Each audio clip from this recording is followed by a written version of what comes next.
So hello guys, welcome to my channel अटैकेशन guys. So कैसे हो आप सभी। आज का वीडियो है गाइस बहुत इंपॉर्टेंट, ठीक है ना।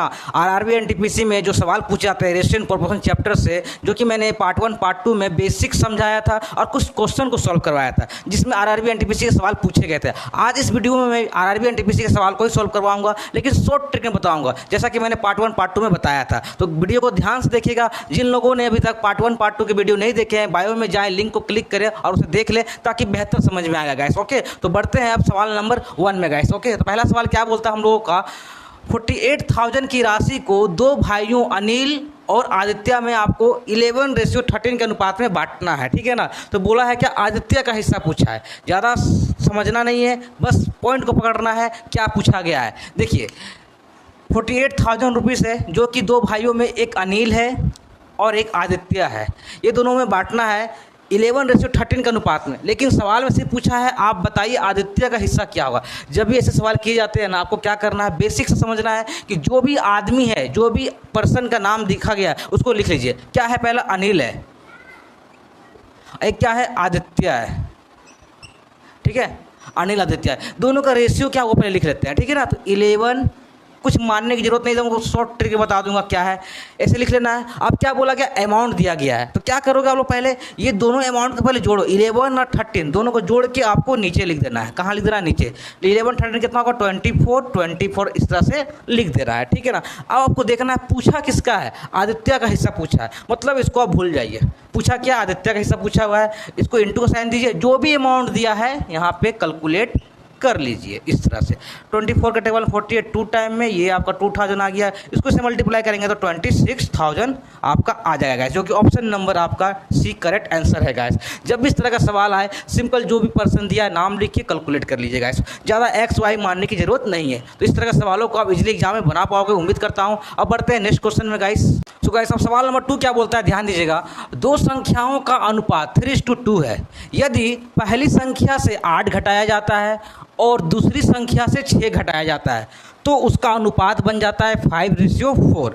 तो वो संख्याएं बताइए जिसमें घटाया गया है, वो आपको संख्याएं बताना है, ठीक है ना।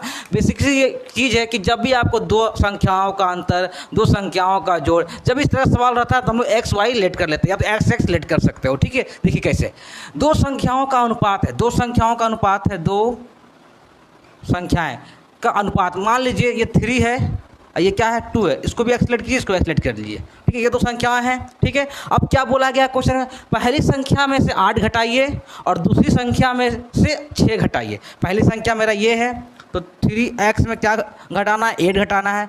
ये अनुपात है, मतलब ये नीचे आ जाएगा, तो ये आपका 2x हो जाएगा इस तरह से। और इसमें क्या घटाना है, 6 घटाना है। तो जब भी 8 और 6 घटाने पर क्या हो जा रहा है, वो 5:4 बन जा रहा है, मतलब कि 5 बट्टा में क्या हो जाएगा, 4 हो जाएगा। अब हम इससे x का मान निकाल लेंगे, उसके बाद put the value get the answer. कैसे, देखिए क्रॉस मल्टीप्लाई होगा, यहाँ पे मल्टीप्लाई कीजिए, क्या आएगा 12x, फिर ये 4 को 8 से करेंगे क्या आएगा 32। अब 5 को 2 से करेंगे क्या आएगा 10x, ये तो आप लोग बचपन में पढ़े होंगे। फिर 5 को 6 से करेंगे क्या आएगा 30 आएगा। अब क्या करना है, x को x तरफ लाइए, ये 10x इधर आएगा तो हो जाएगा माइनस में, ये आपका -30 ऐसे ही रहेगा। ये माइनस उधर जाएगा तो क्या हो जाएगा, प्लस में 32 हो जाएगा। ये 12 में से 10 गया तो 2x बचेगा। ओके, ये आपका भी यहाँ भी 2 बचेगा। x का वैल्यू कितना आ गया, 2/2 कट के आ गया आपका 1। x का वैल्यू कितना आ गया, 1। चलिए दो संख्याएं क्या क्या था, 3x था तो 3x और 2x था, तो 3 इंटू एक्स का वैल्यू 1 है तो 1, 2 इंटू एक्स का वैल्यू क्या लाए 1 तो 1, क्या होगा 3 1 जा 3, 2 1 जा 2। यही दो संख्याएं तो आ गया। पूछा तो वही सवाल है, उस दो संख्याएं क्या है, दो संख्याएं क्या है, 3 और 2 है, जो कि ऑप्शन नंबर आपका बी करेक्ट आंसर है गाइस। जब भी इस तरह घटाया जाए, जोड़ा जाए, आप सीधा एक्स लेट करके कैलकुलेट कर सकते हो, ठीक है। तो बढ़ते हैं सवाल नंबर 3 में गाइस। सो गाइस सवाल नंबर 3 क्या बोलता है, ध्यान दीजिएगा। सवाल में क्या है, अनीता और विनीता ₹1950 की राशि को आपस में 6:7 के अनुपात में बांटती है। यदि प्रत्येक के हिस्से में ₹100 की राशि जोड़ी जाती है तो उनके हिस्से का नया अनुपात बताइए। मतलब क्या है, दो लड़कियां हैं, एक है अनीता, ए लिख लेते हैं, और विनीता भी लिख लेते हैं। ठीक है, क्लियर हो गया।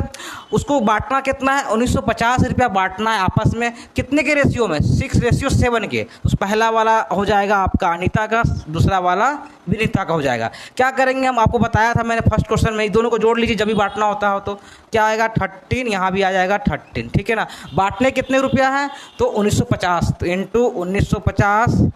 दोनों को नया रेशियो पूछा है, दोनों में करेंगे 1950। ठीक है, इस तरह से लिख लेना है, बहुत ही कम टाइम में बन जाएगा अगर आप एक्स लेट नहीं करोगे तो। ठीक है, जब भी इस तरह का बांटने का क्वेश्चन आता है, सीधा नाम लिखिए और रेशियो में ऐड करके लिखिए, और जो भी अमाउंट दिया उसको कैलकुलेट कर लीजिए, देखिए कैसे होता है। ये आपका कैंसिल होगा कितने टाइम में, 1 टाइम में। ये 5 टाइम 0, ये भी सेम कटेगा, 1 टाइम 5 टाइम 0। इसको मल्टीप्लाई करेंगे तो क्या आएगा आपका, ये आपका आ जाएगा 900 रुपया। ये आपका कितना आ जाएगा, 105, 1 0 हो जाएगा। ये आपका नया आपका अमाउंट आया। ठीक है ना। अब क्या बोलता है, उसी अमाउंट में 100 रुपया जोड़ी जाती है दोनों में। तो इसमें अगर 100 रुपया ऐड करते हैं तो कितना आ जाएगा, ये 1000। इसमें 100 रुपया ऐड करेंगे, क्या आएगा, 1150 आ जाएगा। ठीक है, ये दोनों का नया अमाउंट आ गया। अब इसका क्या करना है, आपको नया अनुपात बनाना है। अनुपात बनाने के लिए क्या करेंगे, कैंसिल करेंगे दोनों को। देखिए 1 0 से 1 0 कैंसिल हो जाएगा, पहला बात तो ये। अब 5 के टेबल में 10 2 टाइम में ये 0। ठीक है, ये 5 के टेबल में 2 टाइम में, ये आपका 3 टाइम में। क्या आया, 20:23 आया। तो लिख सकते हैं 20:23, यही आपका नया अनुपात आ गया। ठीक है ना। ऑप्शन चेक कर लीजिए, option number B correct answer है गाइस। मैंने क्या किया, पहले जो भी नाम था वो लिख लिया, फिर कैलकुलेट करके जो भी अमाउंट आया है उसमें 100 रुपीज़ जोड़ा, क्योंकि यहाँ बोला गया था 100 रुपीज़ जोड़ना है आपको, फिर बताना है नया अनुपात क्या होता है। तो ऐड करके नया अनुपात फाइंड हो चुका है। तो उम्मीद करता हूँ इस तरह के सवालों को एग्जाम में आप इजीली बना पाओगे। अब बढ़ते हैं नेक्स्ट क्वेश्चन में गाइस। सो गाइस, सवाल नंबर 4 क्या बोलता है, बहुत ही ट्रिकी क्वेश्चन है गाइस। समझ जाइएगा तो तुरंत बना लीजिएगा, नहीं समझिएगा तो x5 मानते रह जाइएगा। ठीक है ना, ध्यान दीजिए। राम सागर और राम भगत 2 लड़के हैं, 10:13 के अनुपात में निवेश करके एक साझेदारी करते हैं, मतलब एक व्यापार करते हैं। ठीक है ना, कि जो भी हिस्सा होगा लाभ का, वो हिस्सा को हम लोग 10:13 के रूप में बांटेंगे। ठीक है ना।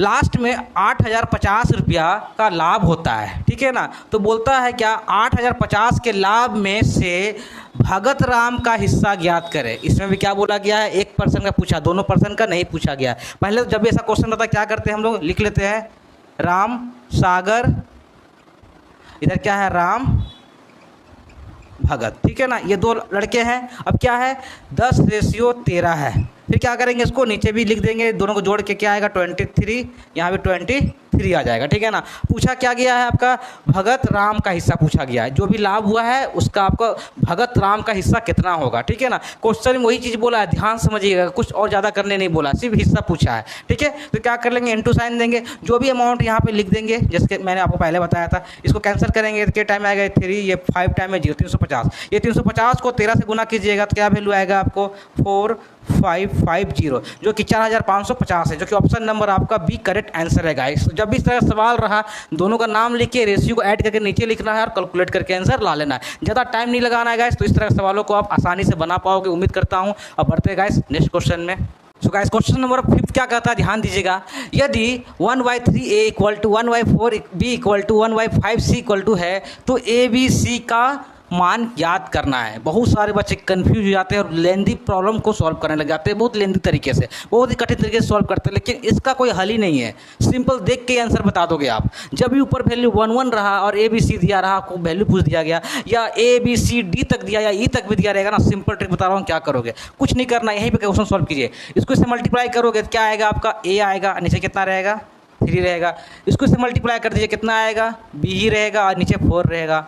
इसको इससे मल्टीप्लाई करो, क्या आएगा आपका, C ही रहेगा, क्योंकि 1 का वैल्यू नहीं होता, यहाँ पे 5 आएगा। अब क्या पूछा आपसे, ABC का वैल्यू पूछा, ये तो आ गया ना, A का वैल्यू 3, B का वैल्यू 4, C का वैल्यू 5। इसको लिख सकते हैं 3:4:5 लिख सकते हैं, जो कि ऑप्शन नंबर आपका एक करेक्ट आंसर है। ज़्यादा मेहनत भी नहीं लगा, क्वेश्चन को देख के ही आप सॉल्व कर लोगे। ठीक है ना। अगर यहाँ कोई अमाउंट रह जाए, फॉर एग्जाम्पल मैं एक एग्जाम्पल देता हूँ, जैसे कि यहाँ पर रहता 2 3A रहता। ठीक है, यहाँ मान लीजिए कोई एक अंक ऐसा रहता 5, यहाँ पे रहता B, यहाँ पे रहता मान लीजिए 5, यहाँ रहता आपका 4C। अगर इस तरह का केस रहता, क्या करते, सेम ही ट्रिक अप्लाई करते, इसको इससे मल्टीप्लाई करते, क्या आता आपका 2A आता है, नीचे क्या आता 3। ठीक है ना। इसको मल्टीप्लाई करते क्या आता 3B आता, नीचे आपका आता है 5, इसको से मल्टीप्लाई करते क्या आता है 4c, नीचे आता है क्या 5। अब थोड़ा सा करना क्या है आपको, देखिए ऐसे करते a इक्वल टू आपका आ जाता 3, ये 2 कहाँ आ जाएगा नीचे आ जाएगा, ये आपका एक निकल गया।